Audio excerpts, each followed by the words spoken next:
The fluorescent lights in the probate courtroom buzzed with a frequency that made my jaw ache. I focused on that sound, anything to avoid looking at my father's performance. Dennis wiped away tears that didn't exist, his voice cracking at precisely rehearsed intervals as he told Judge Patterson about my deteriorating mental state.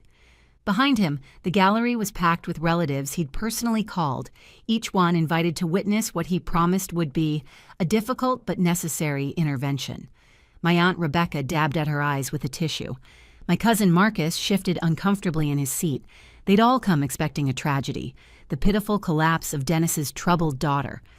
I pressed my thumbnail into the pad of my index finger under the table, a grounding technique my actual therapist had taught me. The sharp pressure kept me present, kept me from floating away into the rage that wanted to consume me, because in exactly 4 minutes my father's entire world was going to detonate, and I needed to be completely calm when it happened. My name is Nina, I'm 34, and I used to be a forensic accountant. This is the story of how I turned my father's greed into his prison sentence. The thing about growing up with a narcissist is that you learn to read the room before you learn to read books. By age 7, I could predict my father's moods by the way he parked his car. Crooked meant someone had challenged him at work. Straight meant he'd won something. By 12, I understood that his praise wasn't love, it was investment. He only valued me when I made him look good. My grandmother understood this too. Before she died 3 years ago, she sat me down in her garden, the one place my father never visited because the pollen aggravated his allergies. She handed me a folder containing every financial document related to her estate. "Your father thinks I'm leaving everything to him," she said, her arthritic fingers squeezing mine. "But I'm leaving it to you, not because you're my favorite, but because you're the only one who won't spend it trying to impress people who don't matter." The trust was worth $5.2 million. She'd built it from nothing, investing carefully over 50 years. She made me promise 2 things: keep it away from Dennis and use it to build something real. I kept half of that promise.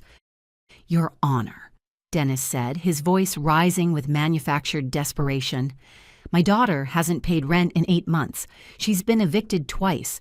She can't hold down a job. She wears the same 3 outfits in rotation. I've watched her spiral for years, and I've tried everything. Therapy, medication management, financial counseling. Nothing works. She needs help, and she needs someone who loves her to make the hard decisions." I watched him sell it. He was good. I'll give him that. The trembling hands, the pained expression, the way he looked at me with what someone who didn't know him might mistake for concern. To everyone in that courtroom, he looked like a devoted father at the end of his rope. But I knew what he really was: a man drowning in debt, staring at his last lifeline. 3 months after my grandmother's funeral, Dennis showed up at my studio apartment unannounced. I was eating cereal in my pajamas at 2 p.m. because I'd worked a night shift analyzing shell company formations for a law firm. He looked around my 400-square-foot space with barely concealed disgust. "Jesus, Nina, this is what you're doing with your inheritance?" He kicked a stack of financial journals I'd been reading. "Living like a college dropout while I'm trying to maintain the family reputation?" I didn't tell him that the college dropout apartment cost $600 a month, which meant I was saving $4,000 monthly compared to the high-rise he assumed I should rent. I didn't mention that every dollar I saved went into carefully researched investments that were currently returning 12% annually. I just apologized and promised to do better. Because that's what you do with predators. You make yourself look weak until you're ready to strike. He bought it. Over the next 18 months, he called me regularly to complain about his own problems. His investment firm was struggling. Clients were leaving. Overhead was killing him. His luxury car lease was crushing him financially. Then the calls started getting more specific. Had I thought about letting him help manage my trust? Professional management, family rates. He could turn my grandmother's modest nest egg into something really impressive. All I had to do was sign some paperwork. I told him I'd think about it. What I actually did was hire 3 different forensic specialists to audit every financial move Dennis had made in the last decade. What they found was breathtaking in its scope. He'd been running a sophisticated fraud scheme for years, taking client money, showing inflated returns on paper while actually investing in high-risk ventures, using new client deposits to pay out old clients, a classic Ponzi structure that was about to collapse. He needed fresh capital. He needed it desperately, and his mentally incompetent daughter had $5.2 million just sitting there.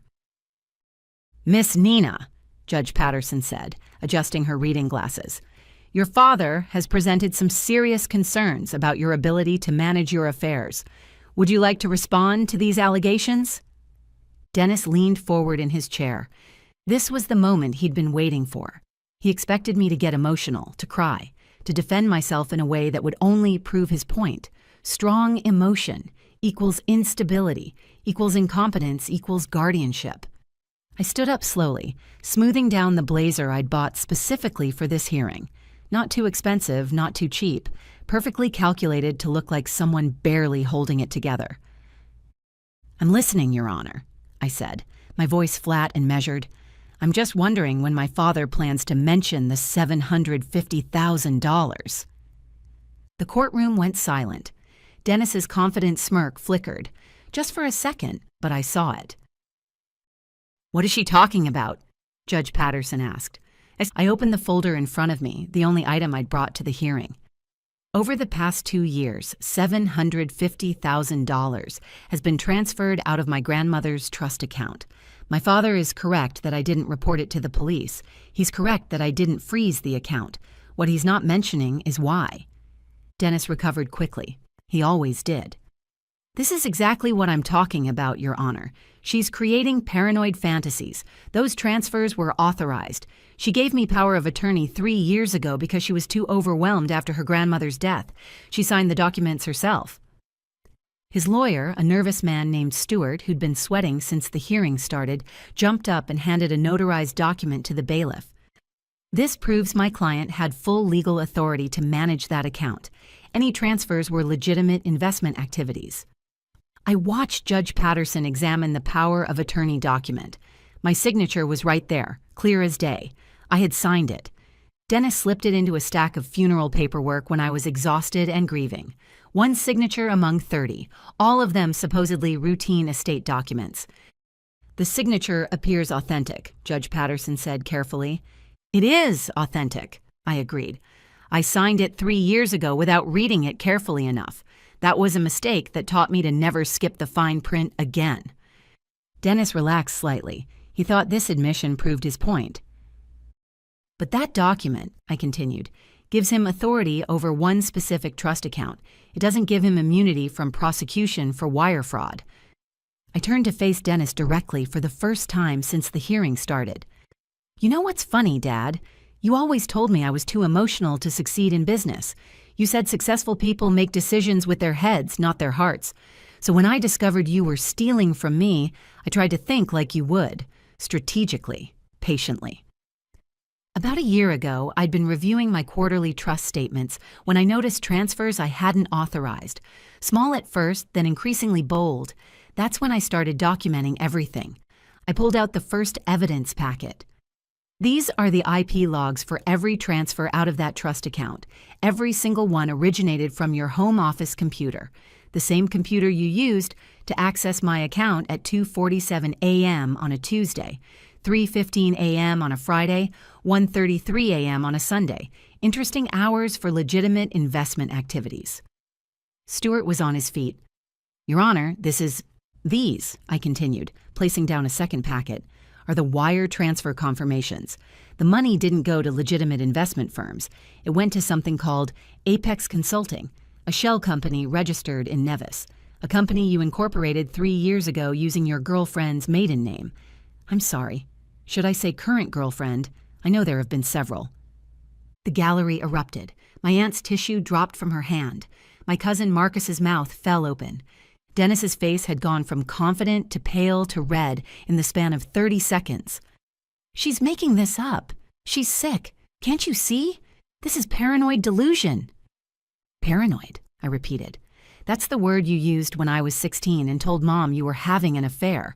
You said I was paranoid, reading too much into innocent business dinners. Mom believed you. She always believed you." I placed a third document on the judge's bench. This is the private investigator's report from that time. Turns out I wasn't paranoid. I was just observant. Mom found this report after she filed for divorce. She never told you she hired someone. She just quietly gathered her evidence and left. I looked back at Dennis. I learned everything I know about patience from watching her. Judge Patterson held up her hand. Miss Nina, I need to understand something. If you knew about this theft, if you had this evidence, why didn't you report it immediately? Why allow it to continue? This was it, the question I'd been waiting for. Because of something my grandmother told me before she died, I said. She said, your father has been skating by on charm and intimidation his whole life. He's never faced real consequences because he's always kept his crimes just small enough to forgive. If you ever get the chance to stop him, don't wound him. End it completely. I turned back to Judge Patterson. If I'd stopped him at $50,000, it would have been a civil matter. Family dispute. He would have claimed misunderstanding, paid some restitution, maybe gotten probation, and in 5 years, he'd be right back here trying to access my accounts again, claiming I'd moved past it and forgiven him. I let that sink in for a moment. So I disabled the security alerts on my account. I documented every theft. I waited until he'd stolen enough to cross state lines multiple times with wire transfers exceeding $500,000 total. That creates a pattern of interstate wire fraud sufficient to trigger federal charges. I didn't lose $750,000, Your Honor. I spent it. That was the price of making sure my father never gets the chance to do this to anyone else. The courtroom was dead silent. Even the bailiff had stopped moving. Dennis lunged forward, his careful facade completely gone. You little... Stewart grabbed his arm, yanking him back down, but the damage was done. The mask had slipped. But that's not all, is it, Dad?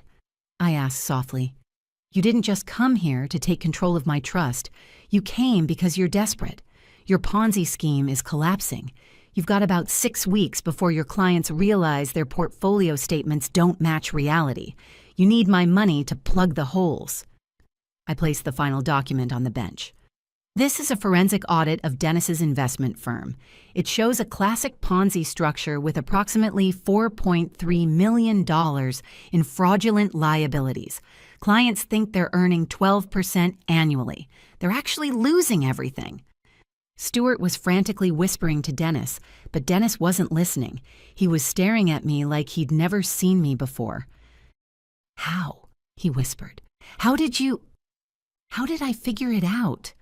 I smiled, but there was no warmth in it. I'm a forensic accountant, Dad. It's literally what I do. You taught me to read people. My actual education taught me to read financial statements. Turns out I'm better at both than you ever were. Judge Patterson set down her pen. Her expression had shifted from judicial neutrality to something harder. Mr. Dennis, I'm denying your petition for conservatorship. Furthermore, I'm ordering these documents to be immediately forwarded to the U.S. Attorney's Office for review. Dennis's face crumbled, not with shame. He was incapable of that, with rage and disbelief that his incompetent daughter had outmaneuvered him. But wait, Stewart said desperately. The power of attorney is valid. Those transfers were authorized for account management, I interrupted, not for personal enrichment. Not for funneling money into shell companies, not for propping up a fraudulent investment scheme. The power of attorney doesn't give him the right to commit federal crimes with my money. I turned to Dennis one last time. You called me incompetent, mentally unfit, a danger to myself. You dragged our entire family here to watch you take control of my life. But here's what you never understood, Dad. I learned from the best. You taught me that family is just another word for leverage. You taught me that trust is a weapon if you know how to use it. You taught me to always have a backup plan. I gathered my documents and slid them back into my folder. The difference between us is that my plans actually work.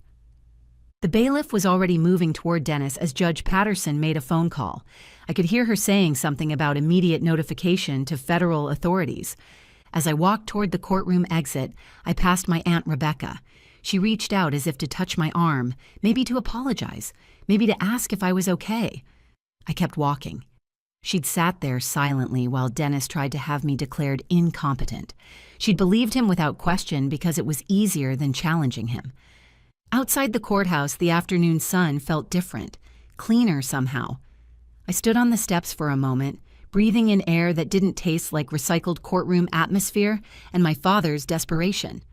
My phone buzzed, a text from my actual therapist. "How did it go?" I typed back. "I'm free." 3 weeks later, federal marshals arrested Dennis at his office. The charges included wire fraud, investment fraud, and perjury related to his courtroom testimony. His face was on the local news that night, doing the perp walk in handcuffs. The confident swagger was gone. He looked small and old and scared. His girlfriend, the one whose maiden name he'd used for the shell company, had apparently known nothing about it. She cooperated with investigators and left him before the arrest was even made public. I didn't watch the footage. I didn't need to. I was busy closing the sale on his downtown office building, the one I'd quietly purchased 8 months earlier through my own shell company. Shortly after, I'd confirmed the extent of his fraud. He'd been so focused on accessing my trust that he never noticed I'd become his landlord. The eviction notice was delivered the same day as his arrest. 30 days to vacate. Professional, legal, and absolutely final. My aunt called that night. "Nina, I'm so sorry. We had no idea. If we'd known what he was really doing—" "You did know," I said calmly. "You knew he was a liar. You knew he was manipulative. You've known for 30 years. You just didn't care because it wasn't your problem. Now it's not my problem either." I hung up before she could respond. Here's what I learned from all of this. Sometimes the strongest revenge isn't dramatic confrontation. It's not screaming or fighting or trying to make them understand what they did wrong. Sometimes the strongest revenge is simply becoming someone they can never touch again. My father thought he could control me because I was quiet. He mistook careful observation for weakness. He confused patience with passivity. And by the time he realized his mistake, he was already standing in the trap he'd built for himself. I didn't destroy my father's life. I just held up a mirror and forced him to face what he'd been doing in the shadows. The destruction was all his own work. I just made sure he couldn't walk away from it this time. Dennis ultimately took a plea deal to avoid a lengthy trial. He pled guilty to wire fraud and investment fraud in exchange for a reduced sentence of 8 years in federal prison. He'll be eligible for parole in 5 years if he demonstrates good behavior, which seems unlikely given that he's spent the first 6 months filing frivolous appeals and claiming he's the victim of a conspiracy. 2 years later, my life looks completely different. I live in a real apartment now, not because I needed my father's approval, but because I don't need to prove anything anymore. I still take the bus sometimes, not because I can't afford a car, but because I like the quiet time to read. I still shop at discount stores occasionally, not because I'm broke, but because my grandmother taught me that real wealth isn't about impressing strangers. I think about her often, especially when I'm managing the foundation I created with what was left of the trust. She wanted me to build something real. So I did. We fund financial literacy programs for young people, especially those from families where money is used as a weapon. We teach them to read contracts, to understand compound interest, to recognize the warning signs of financial abuse. We teach them to trust themselves more than they trust people who claim to know better. My mother reached out after she saw the news about Dennis's arrest. She lives upstate now, remarried to a kind man who treats her well.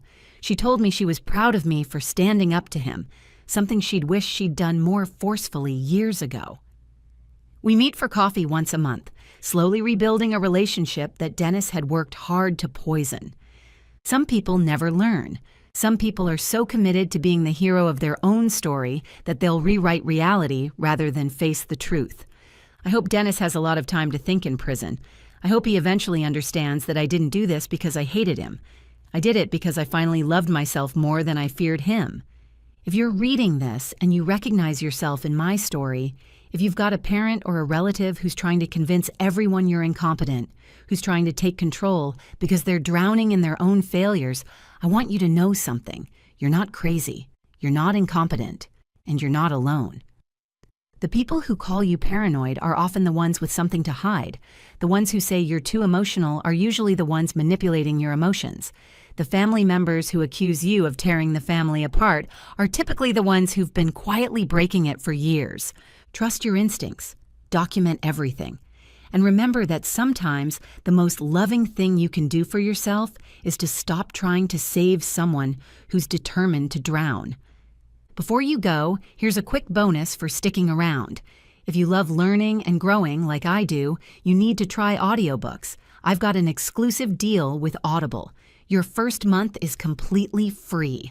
That's access to over 500,000 titles, zero cost to you. All the details are waiting in the description. Don't miss this one.